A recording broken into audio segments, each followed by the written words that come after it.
Nature is like a musical expression, which means exactly what it says. Giraffes are giraffing, trees are treeing, stars are starring, clouds are clouding, rain is raining. And if you don't understand, look at it again. And people are peopling. We notice that all these suchnesses appear and disappear. They keep changing, they come and they go. But if you get hung up on your particular form, I'll have to alter the language a little bit, because you see, your form makes a duality, whereas you are your form. You're what you're doing. Now, you think, for some strange reason, I must make that go on as long as possible. And therefore you think you have an instinct to survive. And so the only thing anybody can agree about today, so far as the discussion of ethical and moral problems are concerned, is that we ought to survive. And therefore certain forms of conduct have survival value and certain forms don't. But when you say to yourself, you must go on living, you put yourself in a double bind, because you said to a process which is essentially spontaneous that it must happen. And the basic form of the double bind, which is imposed upon all children, is you are required to do that which will be acceptable only if you do it voluntarily. So when we say to ourselves, you must go on, the reason is, you see, that we are not living in the eternal now, where reality is. We are always thinking that the satisfaction of life will be coming later. There's a good time coming, be it ever so far away, that one far-off divine event to which all creation moves. Don't kid yourself. As the Hindus have taught us, in the course of time, everything gets worse. It eventually falls apart. Comes Kali Yuga and Shiva at the end, and boom. Which is to say, only suckers put hope in the future. You see, I tell you, there are three classes of people in the Western world: the aristocrats, the proletariat, and the bourgeoisie. The aristocrats live on the past because they come of noble family. And they're like potatoes because the best part of them is underground. The proletariat live in the present because they have nothing else. And the poor bourgeoisie live for the future. They are the eternal suckers. They can always open to a con game. So when they find out that really there isn't much of a future, you're going to die, they transpose the future into a spiritual dimension. And they figure this material world is not the real world, but the spiritual world is the real world. And there will be somewhere, somehow, an eternal life for me. A charge to keep I have, a God to glorify, a never-dying soul to save and fit it for the sky. Well, then they say to them, what are you going to do there? Well, they haven't the faintest idea. You know that? If you ask theologians about what they think is going to happen in heaven, they just dry up. Oh, we're going to play harps. I mean, there's a symbolic meaning to that which I could go into, but the average person's idea of heaven is an absolute bore. I mean, it's like being in church forever. And children see this immediately.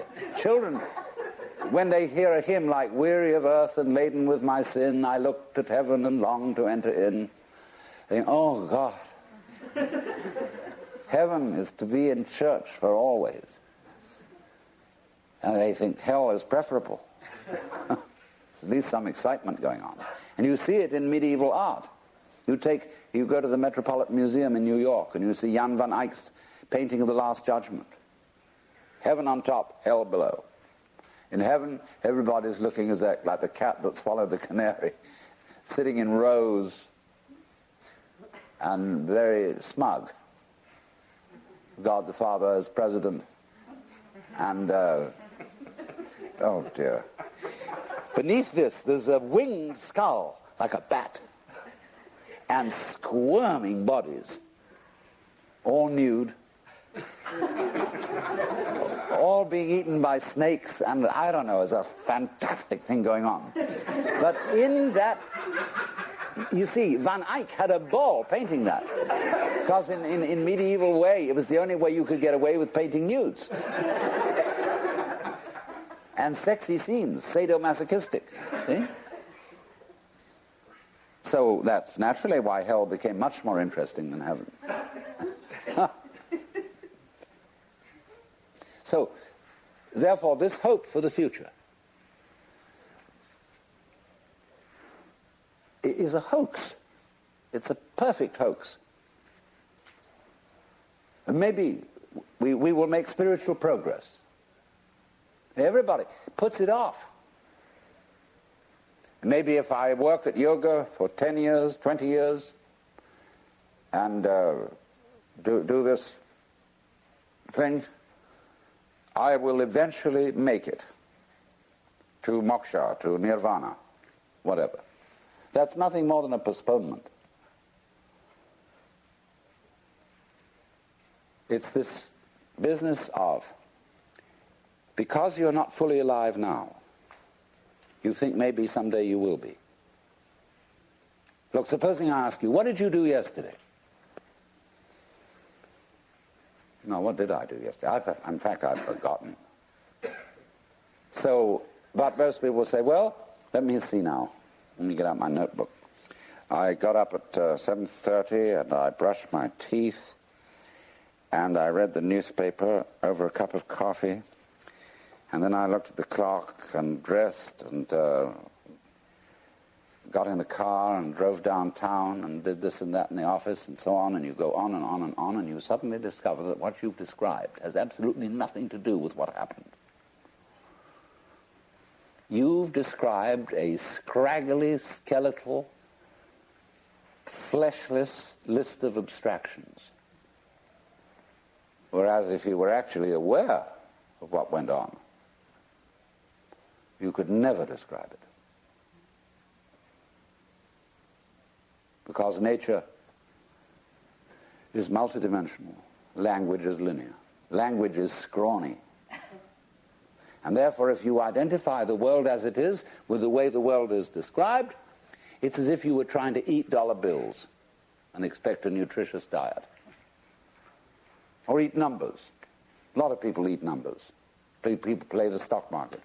They're doing nothing but eating numbers. And they're always unhappy. Absolutely miserable. Because they never get anything. So, therefore, they always hope more is coming.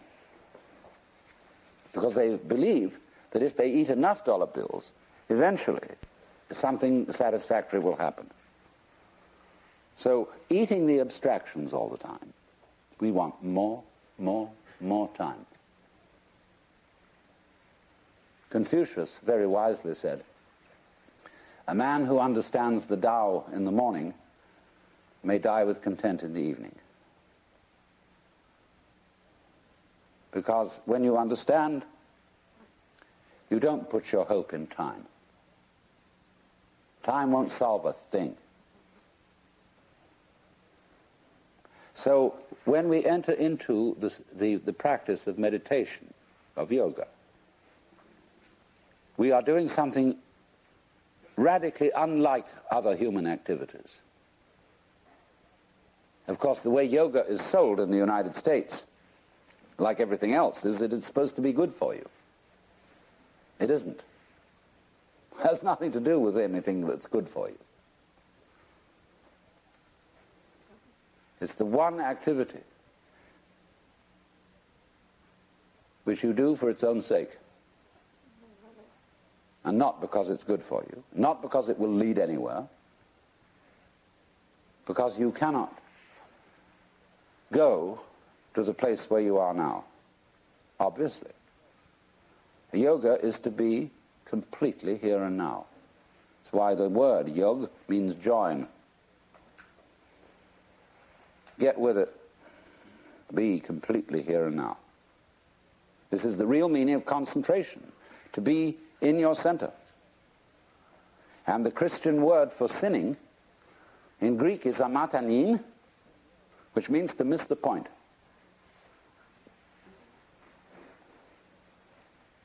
And the point is eternal life, which is here and now.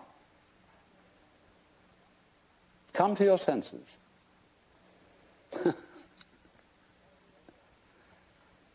So yoga is defined in Sanskrit, in the Yoga Sutra, Yoga Sthita Vritti Nirodha. Difficult to translate, but roughly, yoga is the stopping of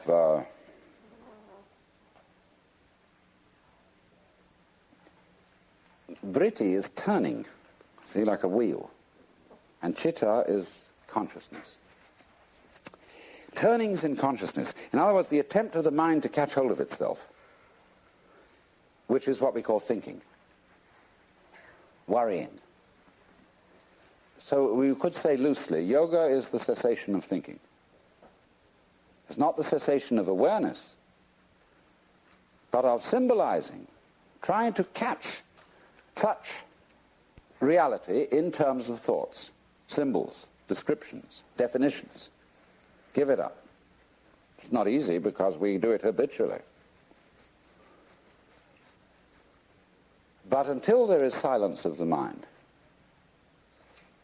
it is almost impossible to understand eternal life, that is to say, eternal now. If you could come to the place where you suspend conceptions. Conceptions in Sanskrit are called vikalpa. And so this state is called nirvikalpa, not conceptual. And this will be basic to everything I'm going to talk to you about. To understand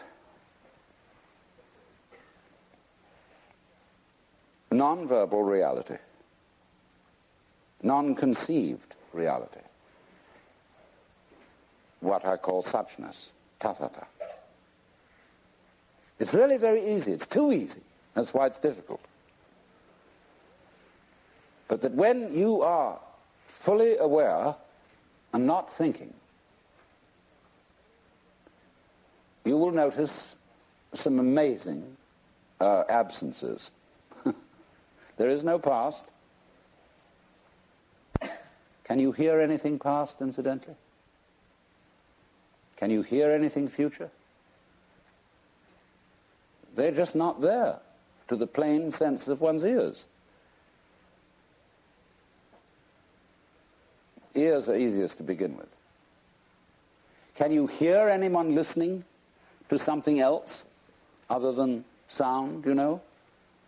Can you hear the listener? No? Well, then presumably it's not there. Then you become again as a child and simply forget all that you ever were told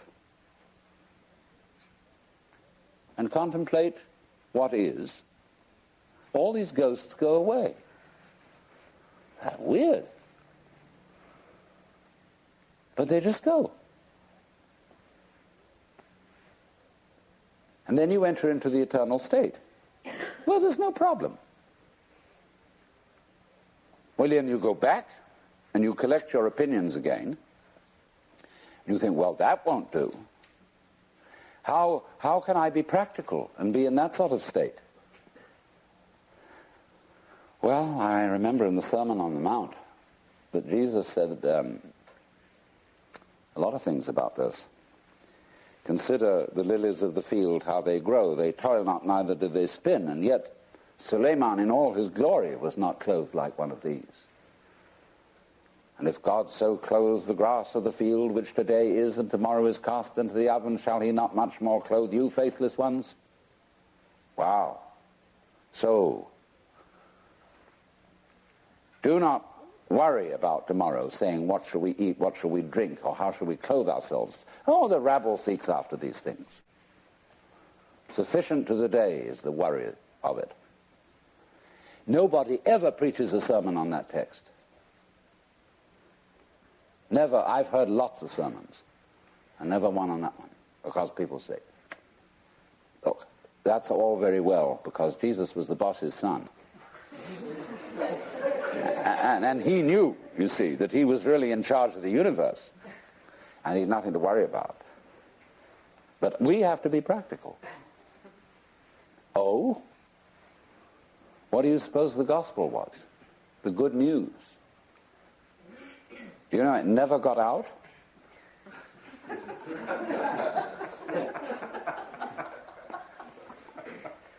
You too are the boss's son. That was the gospel. If Jesus had lived in India, they wouldn't have put him to death, because everybody in India knows that we're all God in disguise. So if he had said, I and the Father are one, in India they would have said, hooray! You know? Lots of people in India know that perfectly well. But here, that's a no-no. Who the hell do you think you are? You own the place? You keep your position. You're just a creature, a critter. It's in the family system, it's in everything. Because they have their own way of doing it in India, because they have a delayed action on it. When you get to be a certain age, and after you've studied long enough with a certain guru, then, and then only, may you realize this. But until then, it's still a no-no. But if you've put in the time, they finally let you in.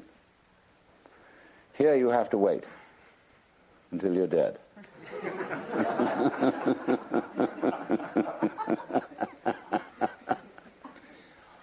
Well, all that's bullshit. The only place to begin is now. Because here's where we are.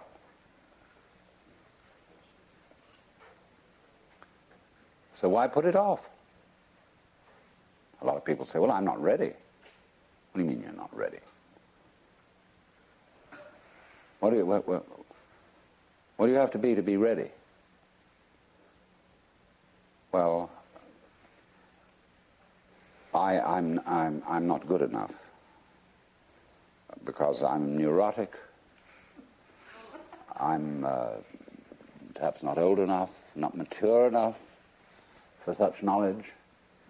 I still am frightened of pain, and of course I'd have to overcome that.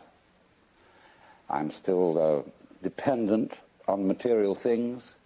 I have to, eat a lot and drink a lot and sex around and all that kind of thing. And I think that I better get all that under control first. Oh? You mean you've got a case of spiritual pride?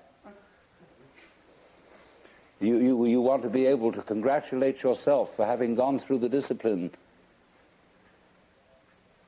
which is rewarded with realization.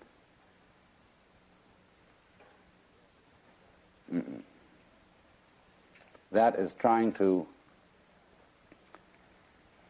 quench fire with fire.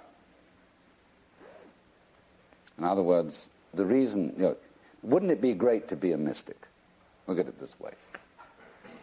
I mean, crazy, to have no fear, no attachments, no hang-ups, to be as free as the air, so that, you could just wander out in the streets and give away all your clothes to the beggars and let go of the whole thing, let it all hang out. Wouldn't it be crazy to have that courage? and you look into yourself honestly, and you find that inside you're actually a quaking mess of sensitivity. You know? So that this desire to be the great mystic is nothing more than a symptom of your quaking mess. It's self-defense.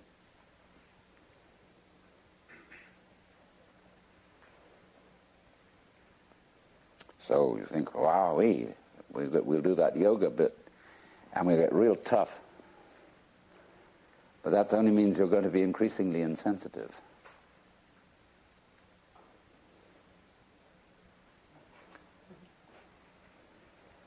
Running away from the quaking mess, escaping.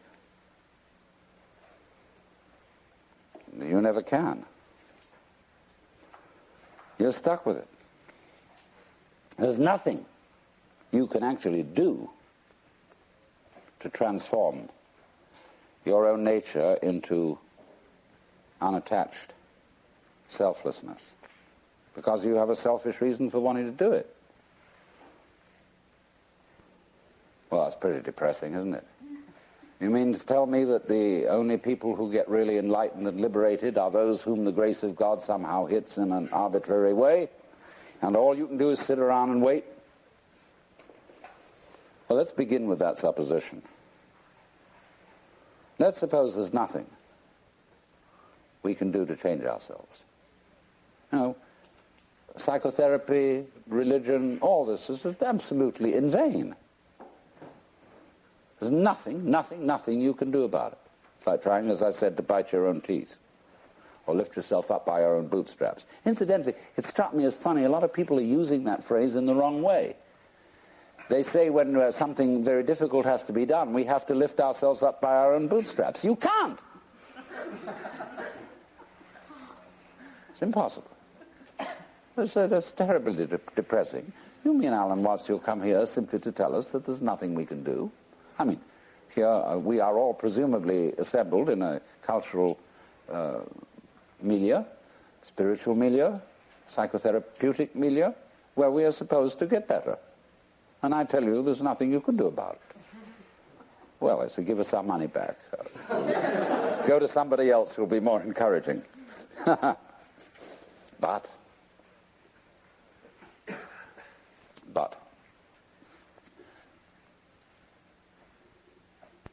what does it mean that you can't do anything about it?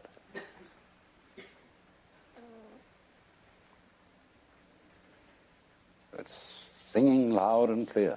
The reason you can't do anything about it is that you don't exist.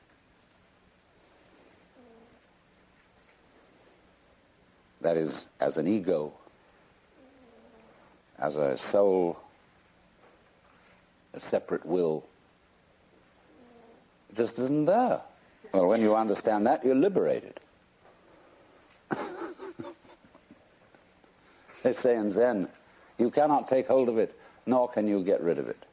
In not being able to get it, you get it. When you are silent, it speaks. When you speak, it is silent. Now, don't misunderstand me. This is not any kind of fatalism. When I say you, as you conceive yourself to be, that is your ego, your image of yourself, isn't there. It doesn't exist. It's an abstraction. It's like 3. Did you ever see 3? Just plain, ordinary 3? No, nobody ever saw it. It's a concept. It's a vikalpa. So in the same way as oneself. There's the happening, the suchness, yes, sure, you bet. But it's not pushing you around because there's no you to be pushed around. In other words, there's no billiard ball on the end of the cue. There's the cue, you know, it goes this way and goes that way. They call a Buddha a Tathagata, one who comes or goes thus. This way and that way, see? He went that way. So, this illusion of the persecuted ego who is pushed around by fate, it has altogether disappeared. And so, likewise, the illusion of the ego who pushes fate around has also disappeared. There's a happening. So in this, do you see what has happened? By dying to yourself, by having become completely incompetent and found that you don't exist, you're reborn. You become everything. In the words of Sir Edwin Arnold, foregoing self, the universe grows I.